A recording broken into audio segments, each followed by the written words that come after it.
Hi, I'm Kevin Fleischman. And I'm Marcy Robledo. And today we have a guest, John Nichols. And Kevin, what are we talking about today?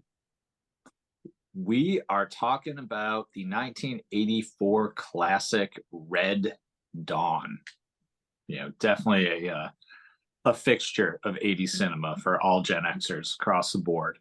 Mhm. Um, Before we get to that, though, what have you been watching, Marcy? I've been watching a few things. Number one, Lessons on Chemistry, which is on Ooh. Apple Plus. It's actually pretty good. It's a lot better than what I thought it would be. Brie Larson is the main Mhm. character, and she plays a chemist who, in the 50s, of course, women did not have many opportunities.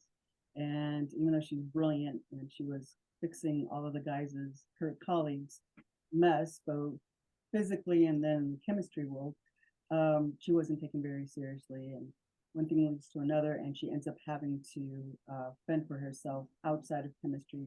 But because of her chemistry background, she's a fabulous cook. So now the series is coming to the point where she's going to be the next Julia Child of sorts. And Mhm. so watching that, Gilded Age just started, and I have to say, Americans cannot do old English. Modern cannot perform old English from the 1800s. It's very clumsy. They're very clumsy. But the costumes are beautiful, so why not? Yeah, it's got And something. oh, and Loki. I'm still watching Loki. I love the Oh, Loki. okay, Yeah. nice. So, what about you? Well, I've kind of fallen off the Loki bandwagon, or I watched the first two episodes, and then have I watched two or three? Which one just came out? Third episode or fourth episode? I think now we're on four. Okay, I think I've just watched the first two. I think I'm gonna get back to it. I just feel like you can tell me, are they sliding into more of the narrative about the timeline and all that? Because I feel like I enjoy Loki a lot more when it's just Tom Hiddleston and Wilson hanging out talking. I love all the characters. I love was it Ravenslayer? I love Phoebe. Like I love all the characters on the show. But sometimes I just get bogged down by like I can't wrap my head around the timeline stuff. But those actors are so great. I'm gonna get back to it. I have what have I seen? I've seen Killers of a Flower Moon, Martin Scorsese's latest. I haven't seen that yet. I think I Yeah, I think I'm in the minority on this. I On paper it looks incredible. I didn't really care for it terribly. You know, incredible performances. De Niro and DiCaprio, of course, are incredible. Lily Gladstone is flat out amazing. I've seen her in a couple things. I want to say Fancy Dance earlier at Sundance Festival this year. She's incredible. She hopefully will get all the opportunities she deserves. I think they missed out on the narrative piece, though. There's a lot of talk about how Scorsese consulted with the Osage Nation, and I will say he does a incredible job of recreating everything cultural. The costuming, the town looks incredible. He was incredibly sensitive to the Osage as far as recreating their life, but at the end of the day, it's a story about two really evil white dudes and what they do. It's not the Osage's story. Um, Scorsese tells the story he knows how to tell. So I was kind of disappointed overall with that. The other movie I've watched recently is Five Nights at Freddy's. mm, And I actually, again, I am not with everyone. I kind of enjoyed Five Nights at Freddy's. I can't believe I'm saying that out loud, but I did. When I stacked the two films next to each other, you know, if if you're graded on did you set out what you wanted to accomplish and do it well, I think Five Nights is probably a better realized film. I mean, I'm getting like the heebie-jeebies just saying this out loud, but I think Five Nights is a better realized film in a way. Um, than Killers of the Flower Moon. You know, I mean, and if we're talking about like if they were both in school, like definitely Killers of the Flower Moon is getting in my opinion, a poor grade in an AP class, while Five Nights at Freddy is, you know, not trying to be in an AP class, that's for sure. But it knows what it is. It's a stupid, silly horror movie, and I thought it did it fairly well. Okay. Okay. John, before you tell us what you've been watching, why don't you introduce yourself a little bit and tell us a little bit more about you? Sure. First of all, thank you both for having me on here. It's very nice of you. I have been just about lifelong friends with Marcy, so that's how I've come to be here tonight. I am an English professor at a college in suburban Chicago, and I've have a knack for just accumulating a lot of just really stupid, useless knowledge about pop culture, except for current pop culture. I'm out of it. I spend almost all my nights and weekends grading papers, so I don't have much time for much else. So as for what I'm watching, when I do take time off on Friday nights and Saturday nights, past month or so being the spooky season, I've been revisiting old horror movies, everything from the Universal classics to that spate of 1970s films that seem to all center on satanic panic with possession and whatnot. So that's what I've been watching, and will turn my attentions elsewhere now that Halloween has come and gone. That's wonderful. Well, you guys have something in common. Kevin used to teach middle school English. Yes. Oh wow. Yeah, I put my 23 years in. Wow. Oh gosh. You're eligible for sainthood, I think, at that point. Oh no, I can't say I do miss it. I think, you know, middle school kids get a bad rap. You just have to figure out how to have them use their powers for good and not evil. And if you can do that, they're the most fun kids in the world to hang out with. That's talent to be able to do that, though. I never could find myself, so yeah, kudos to you. Yeah, Oh, appreciate it. Appreciate it. no problem. So, John, what are you watching these days?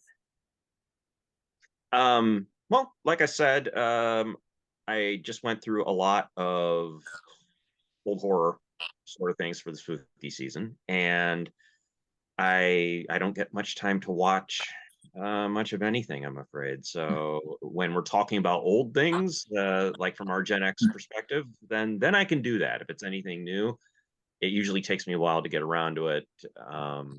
Killers of the Flower Moon was something I was interested in because a student in my nonfiction class mentioned it. So that had piqued my interest. And sorry I didn't. It's like what, 3.5 hours long? Yes, 326, just under. It's something. You know, That's one of I wouldn't discourage you from going to see it because, like I said, in my opinion, I think is not the majority. A lot of people, especially who followed Scorsese along his career, absolutely raving about it. Okay. Yeah, it's one I'll wait for home though, if it's that long. Yeah. I can't. I'm pretty sure it comes out on Apple TV fairly soon, maybe even in a couple weeks. All right. All right. Before we move on to Red Dawn, Flowers of the Color Moon, I feel like is telling history that we should have been taught.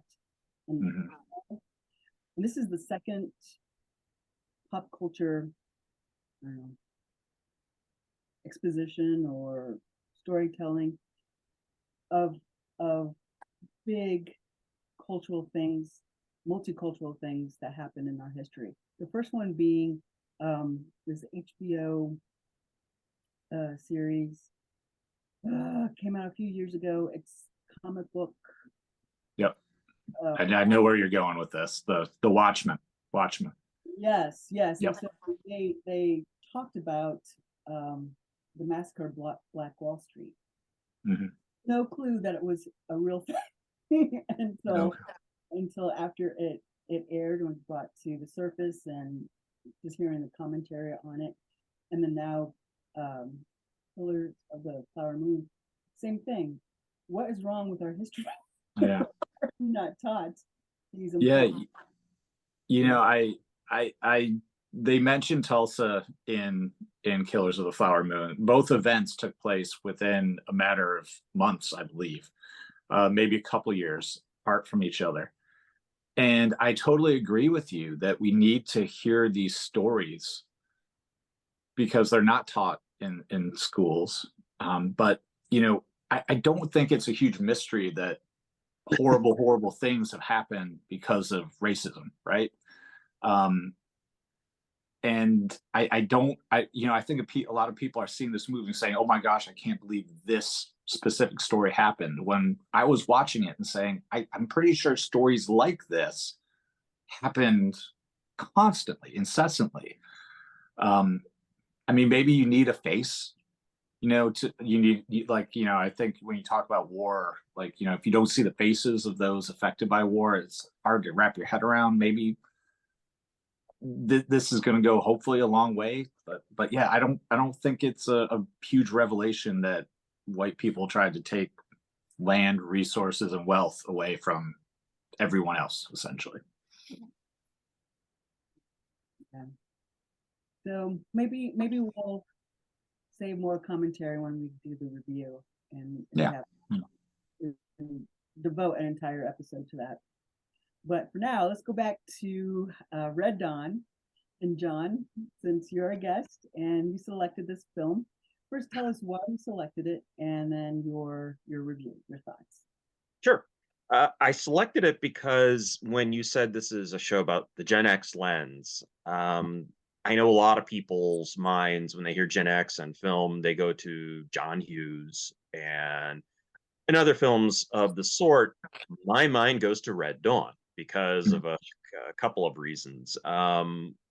Mainly because the Cold War was at such a fever pitch sort of at the time in 1984 when it came out. 1983 was actually a very dangerous year, unbeknownst to a lot of us. There were a couple of events that almost accidentally triggered a full nuclear exchange between the US and the Soviet Union. But I became very knowledgeable about the Cold War because in 1979, my parents had like very little restrictions on what I watched on TV. They could have done a better job, I'll say.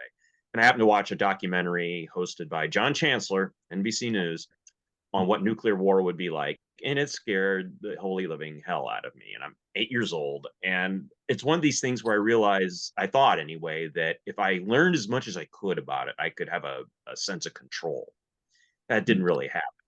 But so when Red Dawn was released in 1984, it was the first movie I saw by myself. We were living somewhere else. We were living in Wyoming at the time, briefly for a few months, and I could walk down the street to this movie theater. And it was the first one I saw by myself, and it was the first one that was PG-13 to use that rating system. And I think as a young person, I just sort of thought, well, this is it. It's going to happen one day, just like this movie. um, showed playing out. And I remember friends in middle school at the time talking about what would be our plan if the Russians do invade and where would we go hang out to resist. As a film, I don't think I'm in the minority opinion saying it's not a good one. It's not especially well written. It's not especially well directed. It's it has a definite tone that was a Valentine to the conservative right, far right at the time. But it just has all these several memorable moments in it, and there's a little bit of a heart in there. That's the positive aspects, I'll say. A lot of the rest of it does have admittedly a B movie quality to it that lends itself to I think we could tell a few jokes once we start sharing our opinions. But I chose it because it sort of fits the times, the Cold War paranoia. It comes a year after the TV film The Day After about nuclear attack on the United States, and it traumatized many of Generation X. So I think it was just indicative of what it a little bit was like to be alive at that time. Kevin, what are your thoughts? Well, one thing I wrote down, I'll echo what John said. I was 11, I believe, when this film came out, and it was the age where I really believed that this was going to happen. Like I look back on that now and I think, oh my goodness, like they're not going to attack my. I mean, I didn't grow up in a rural town in Colorado, but it was a small suburb outside Buffalo that I'm sure would be probably not the first thing targeted. um Kind of like that's one of my issues with the film, but Yeah. like I said earlier, I taught middle school for 23 years, and I remember on 9/11 I was actually living in Colorado at that time, and I taught in a small suburb about 45 minutes outside Denver. And when 9/11 happened, there were a lot of seventh graders that I was teaching that really thought Thornton, Colorado was next. That it's just that age where you're still kind of centered on yourself, that egocentricness of just believing the world revolves around you, and you think you're next. And so in a way, I think we were all kind of at the perfect age to really enjoy this film. As John said, it's a really, really great example of a B movie. Nothing against B movies. Sometimes I think about movies too much and don't just sit back and enjoy. And there are so many memorable lines, there's so many memorable moments in this movie. I mean, it's if you can detach yourself from the Cold War while you're watching it, right? It's a fun and enjoyable movie. But yeah, it does carry all these heavy themes that, especially at the age we were all at that time, like it was really, really affecting. What about you, Mercy? What were your thoughts? Well, like John, I too was highly unsupervised when I was watching when I was a kid. And I remember having a black and white little TV in my room and watch it on the little black and white TV in my room. And I remember just being traumatized and just, oh my God, what's gonna happen? We're all doomed. Mhm. Any kind of worldly point of view or reference. Also around that time, there was another film called Testament, which I can't remember. I see her face, but I can't remember the main actress. But basically, this woman, stay-at-home mom, her husband out for the day, and they're around, I think, L.A. And so L.A. is bombed. So of course, her husband dies, and she and her kids are having to deal with the radiation fallout, and she's having to Jane Alexander. That's that. Sorry. So Jane Alexander is having to take care of her kids as they're dying from radiation poisoning. And so that coupled with Red Dawn, I was just a mess. I just knew no future. What's happening in the future? But here we are. How many years later? How many decades later? We're fine. We're good. But as a quality of film, yeah, I agree with you guys. It wasn't good. It wasn't great. But when I rewatched it again, which was just on Monday, there were some points where I just had to roll my to the point where it took me out of that fear or that well, what if moment. For instance, Leah Thompson's character, she seems a bit feral. I'm not exactly sure why she seemed feral, but she's a bit feral. And then she's kind of flirting around with Powers Booth, the Colonel, and of course he's kind of digging it too. Come on, clearly this is written by guys. Oh yeah. Guys. Yeah. Clearly. So that was just something that really, really stuck out to me. And now 52, turning 53 in a few weeks, I just yeah, I'm very tuned into those type of qualities within a film, and just turns me off very, very quickly. But something I did like about the film was the music, was the soundtrack, and Yes. really was reminiscent of Aaron Copland. And I forgot to look to see who the composer was, The composer is, I'm sorry, Basil Palladorus. He also did the music for Conan the Barbarian. Ah, okay. Oh, wow. Okay.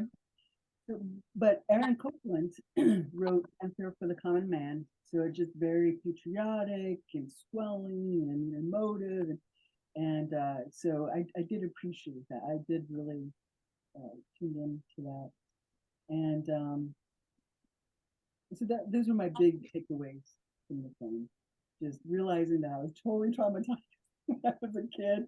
Now, as a 53-year-old grumpy Gen Xer, Mhm. saw it in a different light. However, just kind of paralleling what is happening in real life with what's happening overseas. When the tragedy in Israel and the Gaza Strip and all of that started to erupt, and the music festival, you know, they're witnessing paratroopers coming down. That was a throwback Oh, to Red Dawn. think of that. Yeah. We're in school.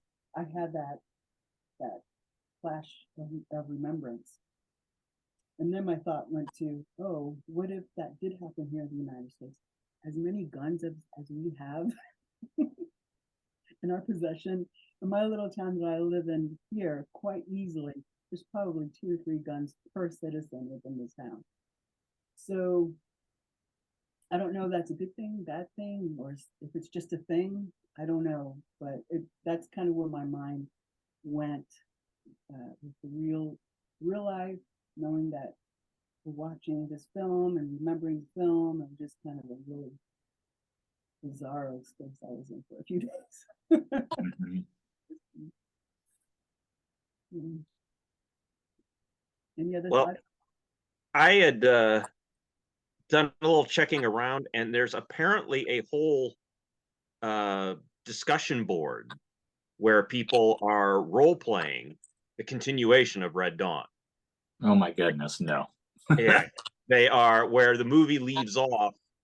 They continue onward in this, I guess, Red Dawn universe of how the war progresses and how we eventually take back the United States.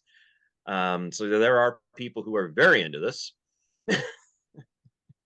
I had meant to get the link to drop it in the chat or something, but I neglected to. I'm sorry. So this movie lives on, survives to this day. It has something to it. I think it has something to do, obviously, with political ideologies. If you're someone who is a prepper or a survivalist, this is a documentary. This is not a this is not fiction, or it's a role model, perhaps.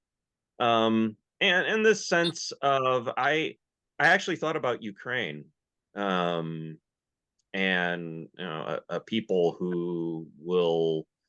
The one good thing I will say about it is that it had a little heart to it, and it's this idea of I'm not powerless. I may be in a situation I can't get out of, but it will cost you. It will leave a mark.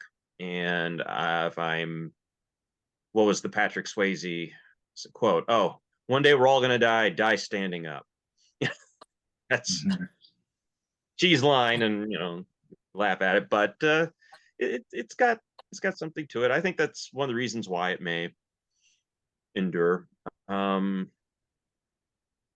I yeah, just I thought C. Thomas Howell's character of Robert, when I was young, when I was, you know, at that impressionable age we just talked about, I just said he's the guy. He's just the guy, the angry young man. You know, and he's not taking it from anybody anymore. So, uh, yeah, just it really left a kind of mark on me for right, wrong, or indifferent. But Kevin, what else were you thinking about it? I would just add to what you all said that I just watched a short film on Netflix. It's called Camp Courage. About 30 minutes long. It's a documentary, and it's about a camp set up in Austria for kids who've been displaced by the invasion of Ukraine. Oh, And I, while I was watching it, I was thinking, to kind of tie it into Killers of the Flower Moon, it was an unbelievable example of putting a face on war, on this huge, massive concept and horror. The camp is run by former combat veterans, and the one guy says essentially, like, we're not just helping these kids, like, we're all working through our own stuff by doing this. And just I was thinking how that face is very different from what we see in Red Dawn, which are a bunch of fictitious faces that are going to spur these Reddit forums or whatever you were talking about. right. I think it's important to see the faces, to get down to the very, like, minute details of what life is like for not only the people who fight the war, but everyone affected by it. So I just had that. And the other thing I did in my research, I found out, I can't vouch for the veracity of this, but there was no CGI, and every single explosion in that movie is a real explosion in what looks like, I know, like, you can do some editing, but there are some continuous shots where it looks like these explosions are right next to actors, stunt performers. I'm thinking of the plane, like, Yeah. that when the plane explodes, like, Yes. that was legit a plane Yeah. exploding. And I was thinking, what was the insurance cost on making this film? Like, with blowing shit up everywhere. I know. I guess it was acceptable in the 80s. I guess that's all I could think of. My wife had read Patrick Swayze's autobiography. And of course, the only thing I want to know is, what do you say about Red Dawn? What do you have to say about that? Unfortunately, very little. One was that how much it snowed when they were camping out on shoots, wherever it was they were filming. And I'm like, that's it. And he mentioned the explosions, that they were all just these young, teen actors. They were the Brat Pack, really, and the explosions were all real. Yes, yeah, that they were near these kids, basically. Well, we didn't wear bike helmets back then either, I guess. No. It's just kind of a thing. The other thing is that the director wanted absolute realism, not only with the explosions, but with the military hardware. He wanted it to look like actual Soviet gear, and he does a pretty good job. This is just what I knew from, as I said, I got obsessed with the Cold War, thinking it would help somehow. So the Soviet gear actually looks pretty realistic, so much so that I later found out that where they were storing it all, somebody this was out west, I forget where it was, but saw it and said, oh my God, the commies are here. Called the police and said that there's this, mass of Soviet armored vehicles outside the town, and had to calm this person down, saying, no, it's a movie. They're just doing a movie. But I think that kind of speaks to the paranoia of the time. Sure. Just to add another thing I did find out in the opening scene with all the paratroopers, 36 guys jumped out, but five got, like, blown way off course, and one of them got stuck in a tree. No way. And literally had to talk the people who found him down. Like, they thought he was, to speak to your paranoia idea, they thought he was an invader, and he had to convince them while hanging in a tree with, I'm guessing, firearms pointed at him. I mean, that's conjecture. Yeah. But people were, you forget, right? Like, like, you hear people saying, oh, the world's ending, and like, tut kids, like, it'll be okay. But, like, I don't know. I think maybe it's every generation has very legitimate fears, like, very, very reasonable ideas. I mean, gosh, like, I don't know about you guys, but, like, we would do the nuclear drills in school. You'd go outside, get by your locker, and cover your head, and that's going to save us from the nuclear blast. Right. But we did those. When I think about that, we went out probably 3-4 times a year and said, if there is a nuclear bomb, here's what you're going to do, kids. It's just, I'm glad I was young, because that's absolutely terrifying. Yeah, this is about as Gen X as it gets, but one of my very, very good friends is our age, and we were on our way to a Duran Duran concert, and Nice. it Nice. came up that he said, "I didn't expect to be alive at this age. I really Mm, didn't." And I said, "Yeah, I kind of wondered that myself when we were younger at the time of this film, with the idea that it could happen at any time, that it mhm, was a hair trigger sort of thing." And it wasn't. It wasn't. But we did live with that always kind of in mhm, the back of our minds. And so I guess you're right. I think every generation has something of that. Certainly this one does. They have mhm. to deal with right now. So I guess it's a reminder in a way we've always thought the world was going to, Yeah. for one reason or another. Yeah. We tell our stories to help us deal with it, even Right. Okay. Yeah, even if it is a silly B or not silly, but a ridiculous it B is. movie. Yeah.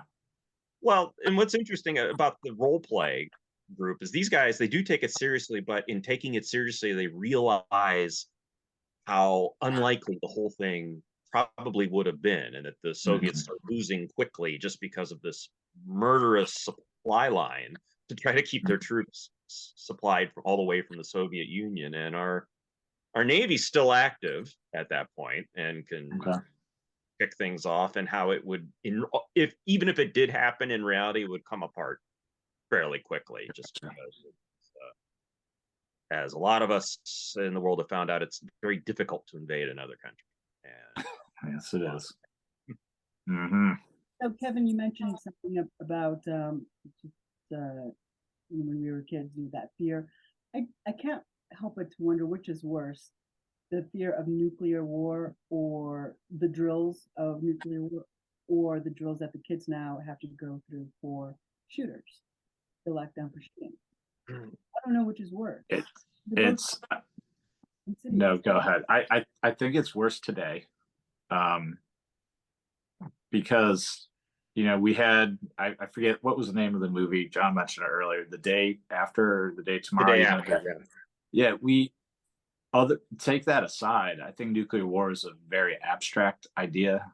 um but kids today, they're seeing it on the news every day, and like you said, so many people own guns. Like, a lot of kids live in homes that have guns, so they see them. um Yeah, and I've, as a teacher, I've had to do many lockdown drills. I've Same. had to do a couple legit ones that weren't serious. It's more of someone in the area. No direct threat. But I'll just say my youngest, when he was 3, he went to preschool at a Cincinnati public school, and he didn't sleep for about a week after his first lockdown drill. Like, we send these literally almost babies to school, and I think it's a very real thing. I personally, I think it's probably worse today. The shooting drills over the nuclear drills. John, what do I you would think? agree. I'm sorry. Yeah, I agree with Kevin completely, because aside from the sad facts of Hiroshima and Nagasaki, we have not, thank Mhm. all powers that be, had nuclear war. So it is a very abstract notion. Sadly, there have been a great many school shootings Mm. actually happen. So it is um, it's a reality. It has happened. It very well could happen again. And even though statistically it's unlikely to happen to you or any one of us, it probably is a greater reality or chance of that happening than a nuclear attack. So yeah, I think it's worse today because it's a much more immediate risk. Well, I think we've come to the point of On that bright note. Yes, exactly. where we since Kevin and I, and this is actually my fault, I forgot that we have a whole spiel where we talk about we're film programmers, film festival programmers, Kevin. I completely skipped that part. But so as we always do, we pair whatever film we're talking about up with a film festival block. So, John, again, you're a guest. What would you pair Red Dawn with? Oh my gosh. I think that you would have to do I don't know, because we could go a couple of different directions. You could take it seriously and pair it with other um, films of the Cold War that were along the lines, as you said, Testament, The Day After. But since there's this cheese element to Red Dawn, you might be better served pairing it with a film like Rambo First Blood and Rocky Four with Dolph Ooh, Lundgren, nice, Evil. nice. So that might be a good block of Cold War paranoia kind of light, as opposed to those other films that were trying to take a very serious look at the consequences. Where those other ones, you're like Rocky Four or Rambo and Red Dawn, you're still entertained. It's so maybe those would be a better choice. Maybe. Kevin? All right. Well, after I get out of John's festival, because that I'm going. That's awesome. I decided to go with Swayze Fest. Oh, To memorialize the wonderful, wonderful Patrick Swayze. And I deliberated in my head quite a bit over, do we do a retrospective and show his wide range? So I thought about Dirty Dancing, I thought about Ghost, but I think I'm going full testosterone on this one. I think we're going to go in chronological order. We start with Red Dawn, we roll right into Roadhouse. Hopefully, oh. hopefully people will buy tickets, even though it's on like 45 times a day. And wind up with Point Break. Great. Another Yeah. one of my favorites. So yeah, it's Well done, sir. Well thank done. you. Yeah, yes, a tribute to one of the greats, Patrick Swayze. Yeah, that's good. That's good. That's a good one. So again, I was struggling. So I decided to go with different actors within the Red Dawn group. Yes. Oh, good idea. On to The Outsiders. So we have Nice. as Daryl and C. Thomas Howell as Conan Boy. Then from there, we're pulling in the Dirty Dancing. Mhm. Yeah. Gotta lighten it up. So, Yep, you got the twofer there. Yeah. gonna round it out with Dirty Dancing. So that's my block. Yes.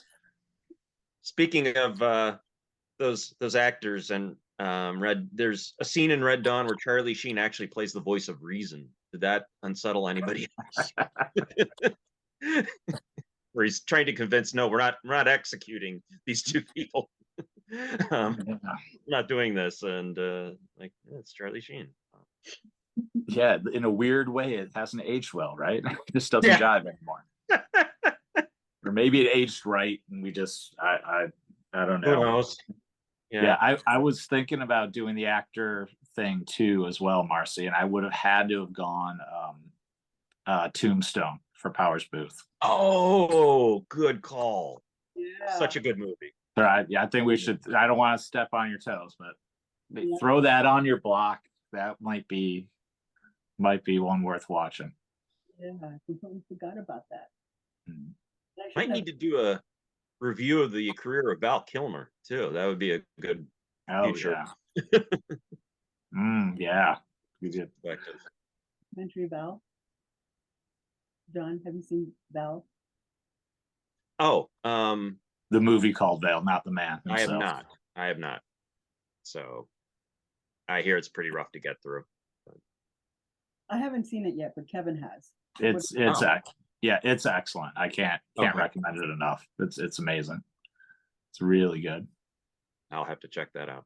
Yeah, if you're a fan, he goes through every film he's been in. It's just a wonderful walk down memory lane, in the midst of his very real and very real medical diagnosis, which is it is a tough watch, but it's also a celebratory watch as well. Yeah, because he was a great. one of the Mhm. greats, Yeah. who could have gone on to a lot of other things had, those roadblocks not come up. Yeah.